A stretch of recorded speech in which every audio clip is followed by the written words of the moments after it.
Allora, per adesso non è previsto alcun nuovo nome. Sicuramente valuteremo tutti i nomi possibili, ma per il momento si è ancora prematuro perché non è stata fatta una valutazione su questo aspetto. Così Colabianchi chiarisce che non c'è ancora alcun nome sul dopo Venezzi, segnale che la scelta verrà affrontata solo dopo aver chiuso definitivamente la vicenda politica e mediatica. La decisione di rompere con la Venezzi, giunta nelle scorse ore dopo le sue dichiarazioni al giornale argentino La Nación, ritenute offensive e lesive verso orchestra e fondazione. Le dichiarazioni che erano lesive della dignità dell'orchestra, questo non poteva essere accettato, perciò ho proceduto come sapete. Lesive della dignità dell'orchestra e non soltanto, anche degli stessi incaricati dirigenziali del teatro. Lesive della dignità dell'istituzione e quindi per tutelare l'istituzione era necessario prendere questa iniziativa.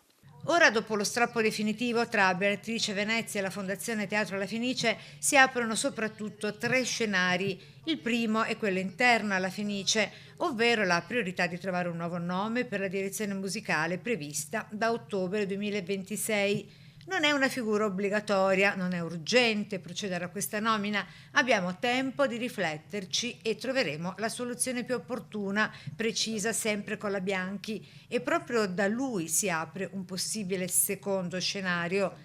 Essendo stato lui a nominare Venezzi mesi fa e a revocarle l'incarico, inevitabilmente si apre un fronte sulla sua gestione. L'opposizione politica e parte del mondo musicale potrebbero chiedere conto di una scelta prima difesa e poi smentita nei fatti. Il terzo scenario è quello personale pubblico della Venezzi. La rottura con la Fenice rischia di pesare molto sulla sua credibilità artistica in Italia, ma potrebbe anche trasformarsi in un rilancio mediatico e politico. Il caso ha infatti ormai superato i confini del teatro e si è spostato sul terreno delle appartenenze e delle relazioni istituzionali.